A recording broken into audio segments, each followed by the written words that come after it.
Pai do Senhor, meus irmãos, hoje a gente inicia a próxima aula. Estaremos estudando Romanos capítulo 8, aprendendo o que o apóstolo Paulo quis ensinar à igreja, inspirado pelo Espírito Santo de Deus, através de suas cartas doutrinárias. Romanos capítulo 8, a partir do versículo 1 em diante. A gente vai estar lendo e meditando no texto sagrado. Versículo 1. Agora, portanto, já não há nenhuma condenação para os que estão em Cristo Jesus. Pois em Cristo Jesus a lei do Espírito, que dá vida, os libertou da lei do pecado que leva à morte. Agora, portanto, já não há nenhuma condenação para os que estão em Cristo Jesus. Aqui o apóstolo Paulo vem trazendo que aquele que se converte a Cristo Jesus e abandona o pecado, a prática pecaminosa e se torna uma nova criatura em Cristo Jesus, ele não é mais preso ao passado. Aqui se quebra o ensinamento sobre a maldição hereditária na vida de cristãos, algo que eu sou totalmente contrário. Eu acredito em maldição hereditária, mas a maldição hereditária ela só tem poder na vida daquele que permanece na desobediência e no pecado. A partir do momento que uma pessoa se converte a Cristo e segue os princípios do Senhor, obedece à palavra do Senhor, não há mais maldição. Ali naquela pessoa é interrompida a maldição. A maldição ela vai atingir membros de da família, alguns descendentes que não se converte e que continua na desobediência à palavra do Senhor. Mas aquela pessoa que se converte e se torna uma nova criatura, não há maldição. Então não é necessário campanha para a quebra de maldição na vida desta pessoa que se converteu verdadeiramente. Nenhuma condenação há para os que estão em Cristo Jesus. E aqueles que estão em Cristo Jesus já foram perdoados pelos seus pecados. Vêm sim as consequências, mas a pessoa era perdoada, já não é uma pessoa que sofrerá a condenação, porque já não há mais condenação sobre ela. Mediante o seu verdadeiro arrependimento, o sangue de Cristo nos purifica e assim somos justificados e perdoados diante do Senhor. O versículo 2 diz assim: pois em Cristo Jesus a lei do Espírito que dá vida os libertou da lei do pecado que leva à morte. Ou seja, o pecado ele leva à morte. O pecado ele condena o homem, mas o Espírito Santo ele concede vida. Aqui o que Paulo quer trazer é que aquele que tem o Espírito Santo, aquele que recebeu o Espírito Santo em sua vida, ele receberá vida. Pode até passar pela morte física, se Jesus não vier arrebatar a igreja, mas ele receberá o que? Vida eterna. E quando Cristo vier arrebatar a igreja, o seu corpo será ressuscitado. Então, o que tem guardado para aqueles que estão em Cristo é vida, mas para aqueles que não querem seguir a Cristo e permanecem no pecado, que tem reservado é a morte. A lei do pecado, ou seja, aquele que permanece no pecado, ele receberá a morte. Além da morte física, a morte eterna, a condenação eterna, que a Bíblia chama de segunda morte. Versículo 3, a lei não era capaz de nos salvar por causa da fraqueza de nossa natureza humana. Por isso Deus fez o que a lei era incapaz de fazer ao enviar o seu Filho na semelhança de nossa natureza humana pecaminosa e apresentá-lo como sacrifício por nosso pecado. Com isso, declarou o fim do domínio do pecado sobre nós. Ou seja, a lei de Deus ela é perfeita. mas por causa da fraqueza do homem, da limitação do homem, a lei não realizou o efeito que deveria realizar na vida do homem. Não porque a lei é falha, mas porque o homem é falho. E pela falha do homem, a lei não produziu o que deveria produzir. Então, Deus enviou o seu Filho Jesus Cristo em forma humana para que viesse se oferecer como sacrifício por nós, para que um novo tempo, o tempo da graça, viesse, e Cristo cumpriu a lei em nosso lugar, para que hoje nós pudéssemos desfrutar da verdadeira vida, que é a vida eterna. Por isso Deus fez que a lei era incapaz de fazer e enviou o seu Filho na semelhança da nossa imagem humana pecaminosa e apresentou-o como sacrifício por nosso pecado. Com isso, declarou o fim do domínio do pecado sobre nós. Ou seja, o pecado, ele já não tem poder para nos dominar. Hoje somos livres. Se pecamos, é mediante a nossa fraqueza. Quando nós caímos em pecado, é mediante a nossa fraqueza, a nossa falta de vigilância, a nossa falta de temor. Mas o pecado, ele já não tem o domínio sobre a vida de um cristão, como ele tem sobre a vida do ímpio. Por quê? Porque Jesus, ele já nos libertou. Hoje somos livres do domínio e da escravidão do pecado. Pecamos se quiser pecar.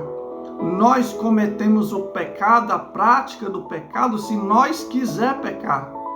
Já o ímpio que está no mundo, na prática pecaminosa, ele já não tem força para resistir o pecado. Ele é dominado pelo pecado. A pessoa que fuma não consegue abrir mão do cigarro. A pessoa que bebe não consegue abrir mão da bebida. E por aí em diante. Já o cristão não. Ele só vai fumar, beber, cometer pecado se ele quiser. Ele tem força para resistir à tentação quando bate a porta. Por quê? Porque hoje ele é livre.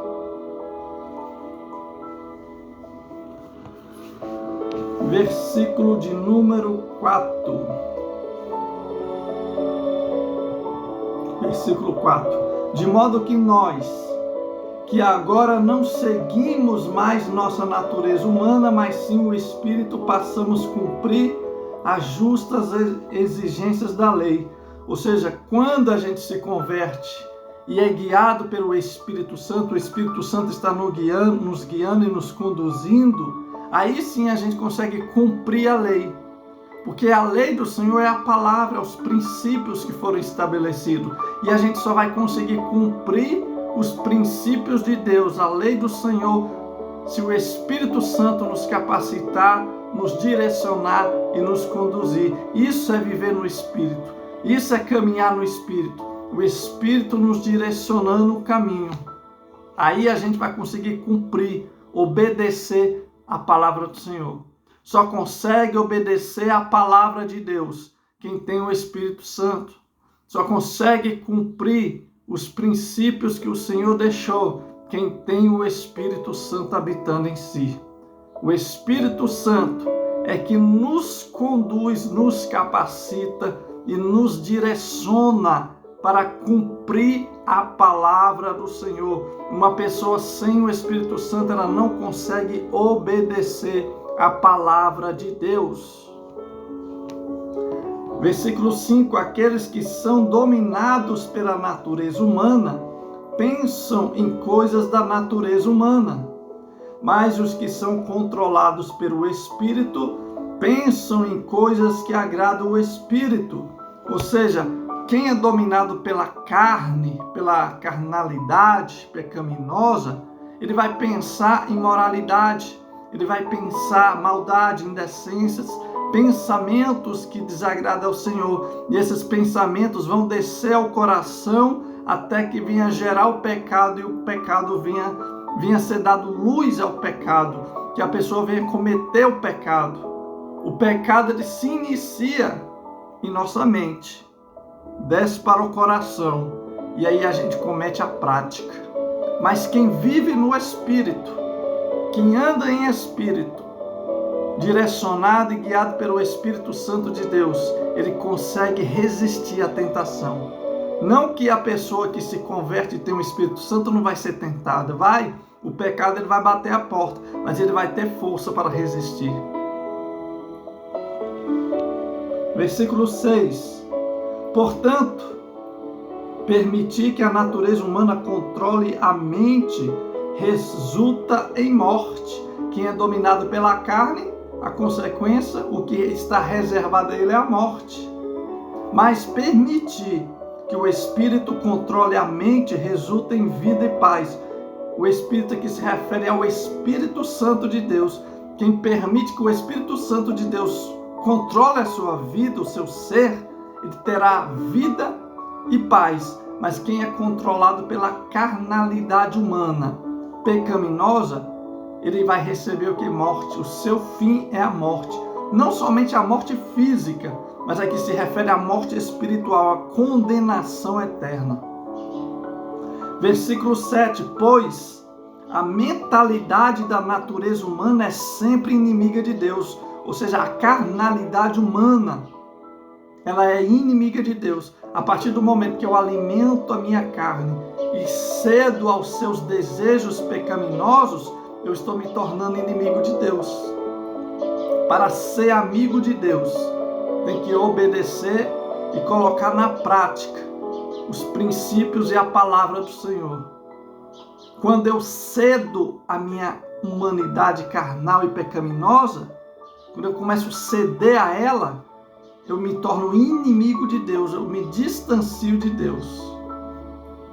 O pecado e a minha carnalidade me distanciam de Deus, como aconteceu com Adão.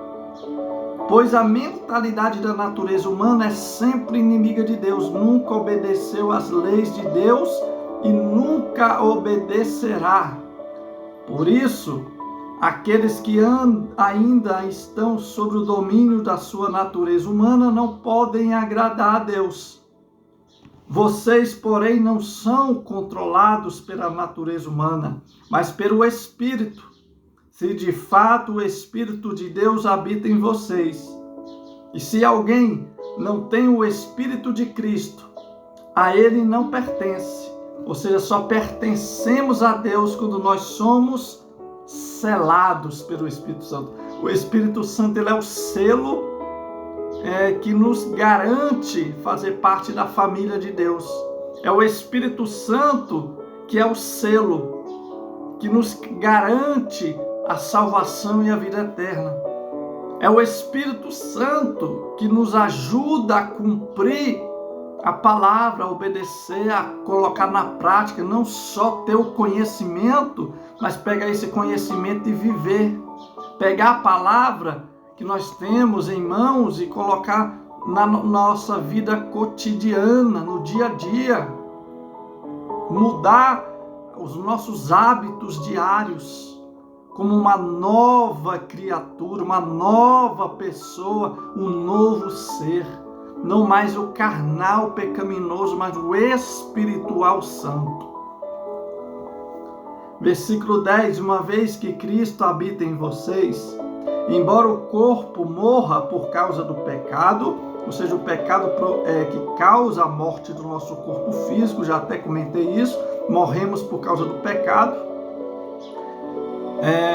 o Espírito lhes dá a vida, porque vocês foram declarados justos diante de Deus.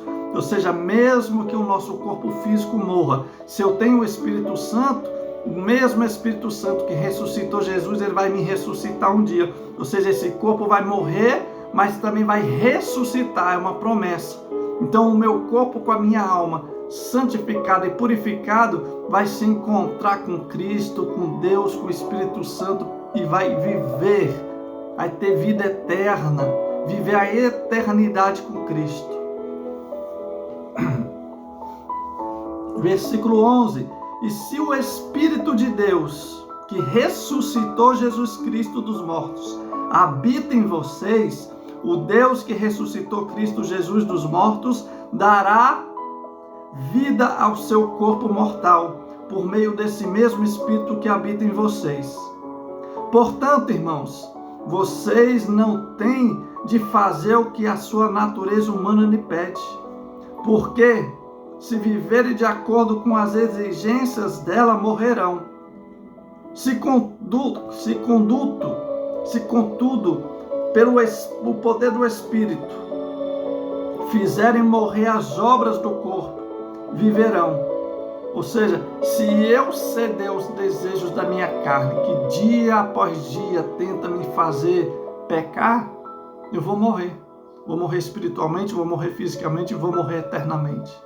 Mas se eu vencer o desejo pecaminoso, a tentação, for forte e fazer o que agrada a Deus, eu serei recompensado com a vida eterna. E um dia mesmo que meu corpo morra, há uma promessa de que ele será ressuscitado por Cristo. Porque todos que são guiados pelo Espírito de Deus são filhos de Deus. Pois vocês não receberam um espírito que os torne de novo escravos medrosos, mas sim o Espírito de Deus que os adotou como seus próprios filhos. Agora nós o chamamos Abba Pai, pois o seu Espírito confirma a nosso espírito que somos filhos de Deus. Se somos seus filhos, então somos seus herdeiros. Portanto, co-herdeiro com Cristo. Se de fato participamos de seu sofrimento, participaremos também da sua glória. Ou seja, podemos sofrer com Cristo, podemos enfrentar as labutas da vida, mas assim como nós sofremos, e por muitas vezes podemos até padecer diante das lutas e diante das dificuldades, há uma promessa de recompensa. Há uma recompensa reservada para os fiéis. Há uma recompensa guardada para aquele que resiste ao pecado. É uma luta diária. Se nós vacilar, a gente cai. Olhe para a Bíblia Sagrada, quantos homens de Deus caíram no pecado por não vigiar, por não resistir. Somos humanos, não somos super-heróis. Precisamos tomar cuidado, a nossa carne é forte. Se vacilar, a nossa carne nos derruba.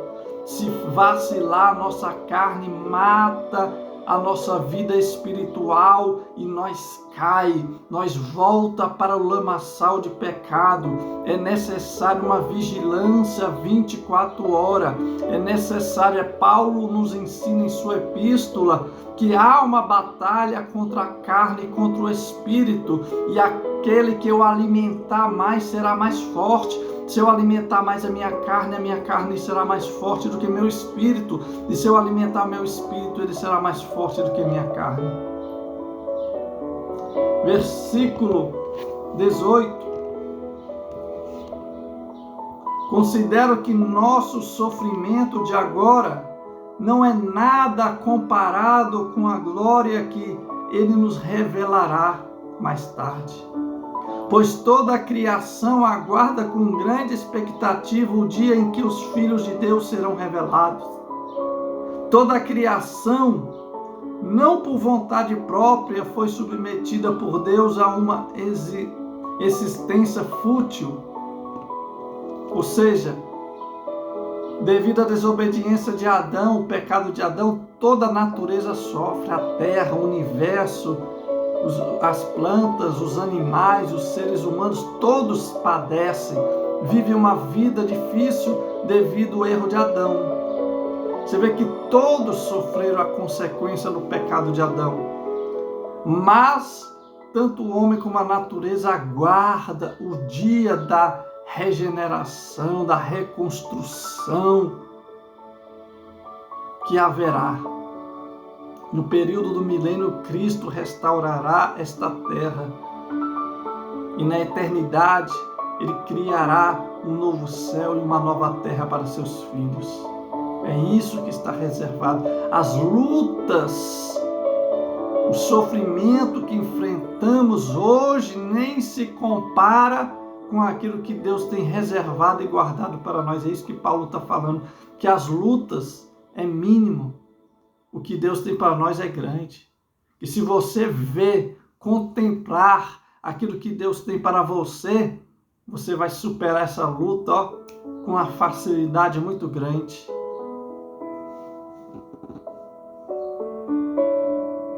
Versículo 21.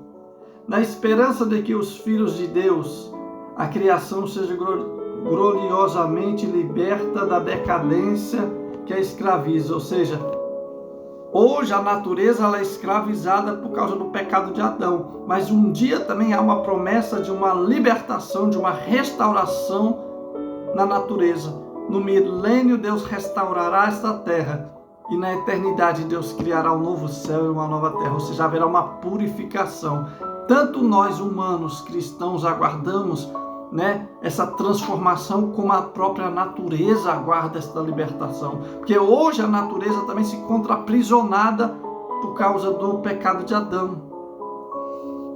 Toda a criação de Deus sofreu um impacto muito grande diante da desobediência de Adão. A terra, o universo, os homens, os animais, todos hoje sofrem, padecem. Versículo 22. Pois sabemos que até agora toda a criação geme, a criação, os animais, a terra, a natureza geme, como em dores de parto.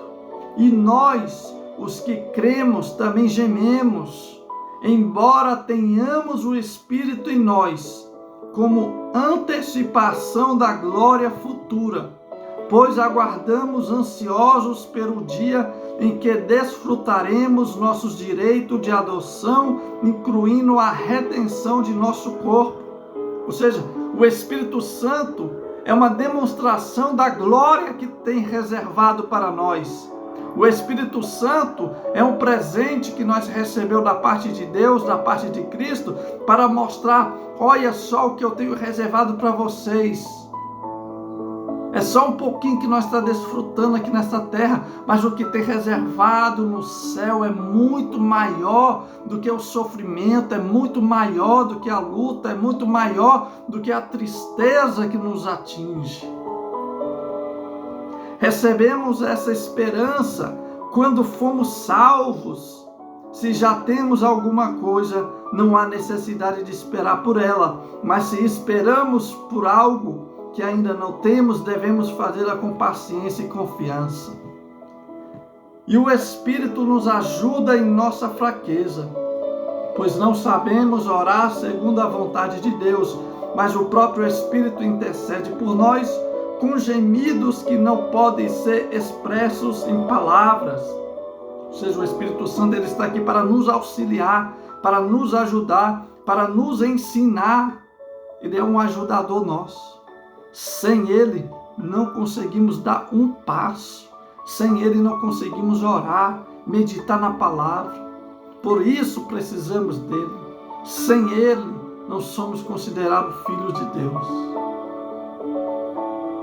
Precisamos receber o Espírito Santo, mas precisamos ter cuidado para não perdê-lo. Cultivar dia após dia para que Ele permaneça em nós. Para que não aconteça como aconteceu com Saul, para que não aconteça como aconteceu com Sansão, que perdeu a unção, a presença, o Espírito do Senhor. Davi, ele orava, Senhor, não retire de mim o teu Espírito. Davi temia perder o Espírito Santo, e nós também precisamos temer, ter cuidado, ter esse temor. Se você recebeu o Espírito Santo, você precisa cultivar para não perder. E o Pai que conhece cada coração sabe quais são as intenções do Espírito, pois o Espírito intercede por nós, o povo santo, segundo a vontade de Deus. E sabemos que Deus faz todas as coisas cooperarem para o bem daqueles que o amam e que são chamados de acordo com o seu propósito. Pois Deus conheceu de antemão os seus e os predestinou para se tornarem semelhantes à imagem do seu Filho, a fim de que ele fosse o primeiro entre muitos irmãos. Esse predestinar, irmão, não quer dizer que Deus predestinou uns para ser salvos e outros para ser condenados. não acredite na teoria da predestinação. Isso é antibíblico e isso anula o sacrifício de Jesus. Porque se Deus já predestinou quem vai ser salvo e quem vai para o inferno, não precisava Jesus vir na terra morrer por ninguém. Isso anula o sacrifício de Cristo. Deus não predestinou quem vai para o céu e quem vai para o inferno. Então o livre-arbítrio não tem sentido, o sacrifício de Cristo não tem sentido.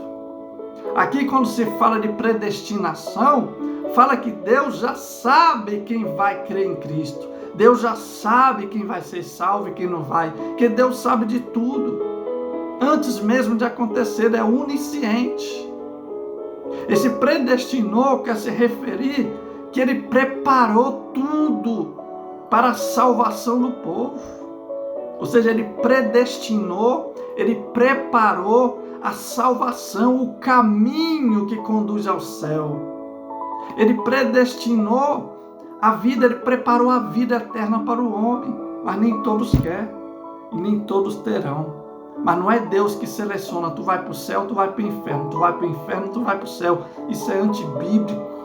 Isso faria de Deus um Deus injusto. E Deus ele não é injusto, Deus é um Deus justo. Então não existe a predestinação. Somos nós que decidimos se vamos ser salvos ou não. E Deus respeita isso, o livre-arbítrio. Essa predestinação que Paulo vem trazendo é isso. O preparo da salvação. Deus preparou tudo para que o homem fosse salvo. Uma nova oportunidade. Tudo foi preparado antes mesmo da queda de Adão. Já estava tudo preparado para desfazer o erro de Adão. Versículo 31. Que podemos dizer diante de coisas tão maravilhosas? Se Deus é por nós, quem será contra nós? Se ele não poupou nem mesmo seu próprio filho, mas o entregou por todos nós, acaso não nos dará todas as outras coisas? Quem se atreve a acusar os escolhidos de Deus? Ninguém, pois o próprio Deus nos declara justo diante dele. Quem nos condenará então? Ninguém, pois Cristo Jesus morreu e ressuscitou, está sentado no lugar de honra, à direita de Deus, intercedendo por nós. O que nos separará do amor de Cristo? Serão as aflições ou a calamidade? A perseguição ou a fome? Miséria, perigo, ameaças de morte? Como dizem as Escrituras, por causa de ti, enfrentamos a morte todos os dias. Somos como ovelhas levadas para o matadouro. Mas, apesar de tudo isso, somos mais que vencedores por meio daquele que nos amou. E estou convencido de que nem a morte, nem a vida, nem anjos, nem demônios, nem o que existe hoje, nem o que virá no futuro, nem poderes, nem altura, nem profundidade, nada em toda a criação jamais poderá nos separar do amor de Deus, revelado em Cristo Jesus, nosso Senhor. Nada pode nos separar do amor de Deus. Nada. A não ser a nossa própria escolha. As aflições e as lutas vêm para tentar, mas quem decide se elas vão conseguir ou não, sou eu e você. Nós decidimos se as lutas e as aflições vai nos parar. Vai vir luta? Vai. Vai vir aflição? Vai. Vai vir dor? Vai. Mas sou eu que decido o fim. Sou eu que decido o final da minha história. Somos nós que decidimos se o sofrimento e as lutas vai nos distanciar de Deus ou nos aproximar de Deus. O intuito da luta não é nos afastar, mas é nos aproximar. Mas qual tem sido a nossa escolha, a nossa atitude, o nosso comportamento diante da luta, diante da aflição? Nós temos se aproximado mais de Deus ou distanciado de Deus? Podemos pegar aqui no capítulo 8 de Romanos, como esboço, primeiro tópico, a vida no Espírito. Aquele que vive no Espírito, aquele que anda no Espírito, direcionado e guiado pelo Espírito Santo de Deus. Segundo tópico, a glória futura que está reservada, ou seja, a nossa recompensa que está guardada. E o tópico 3, nada pode nos afastar do amor de Deus. Nada. Deixa essa aula. Em breve estaremos trazendo o capítulo 9. Medite. Leia o capítulo 8 com muito cuidado, com muita atenção, sem pressa. Medite no capítulo 8 de Romanos, dá uma lida. Leia em várias interpretações, em várias traduções. Pegue várias Bíblias com várias traduções e leia. Medite no capítulo 8, é muito forte, é muito importante. É muito bom o conteúdo que está nesse capítulo. Que Deus te abençoe e a gente se encontra na próxima aula do nosso curso de especialização no livro de Romanos. Obrigado pela tua participação. Que Deus te abençoe grandemente. Fica com Deus e até a próxima.